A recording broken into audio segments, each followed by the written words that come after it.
Hey there, reporting to you live from the Sow's Chronicles. Back we are with this thing.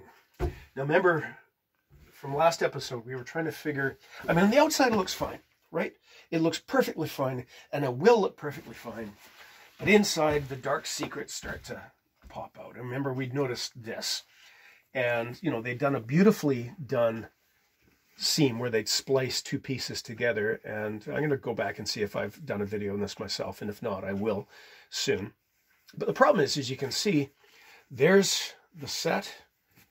Whoever sewed this together didn't really pay attention, did they? They could have used, I don't know, 3 inches of cloth, wasted 3 inches of cloth, and then got a perfect continuity, but they didn't.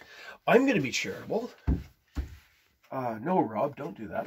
I'm going to be charitable and think that if this was a factory production, somebody else is doing this and isn't bearing the weight of the consequences. They do this, they pass it on. The kilt maker starts working on this and goes, oh, well, that's a bit of a setback, and carries on the best they can. We have the second issue here. Again, that's probably more charitable than they deserve. But remember how we have this one very big piece, which I couldn't reduce in width at all.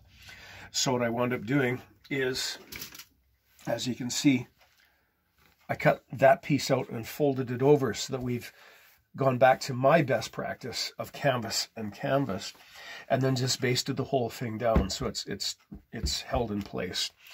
Unfortunately, the kilt, the apron pleat, winds up being shallower than this. So I'm kind of perpetuating this malarkey, but I couldn't do it any other way. I couldn't reduce this in width.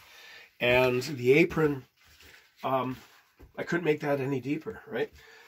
So what I'm going to do from here is, rather than proceed past this point, I'm going to call the client in for fitting. I'm confident this is going to be fine. I'm going to temporarily mount the buckle there.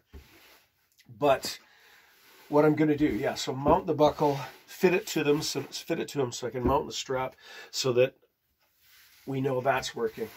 And then, while he's wearing it, then I'm going to chalk, because that's where the edge of my apron should be. But I think in this case, there's enough variables. I don't want to risk sewing myself into a corner and having to back out. So I'm going to ask the fella to come over. We're going to belt it on him, as I've just mentioned.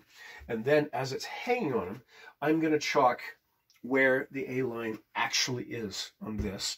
And I'm also going to see how the left-hand edge of the front apron hangs on him.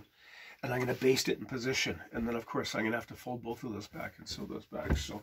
So yeah, this is as far as I can take this now. Well, I can sew the buttonhole, the bracket, the bar tacks on the buttonhole. I can attach that buckle.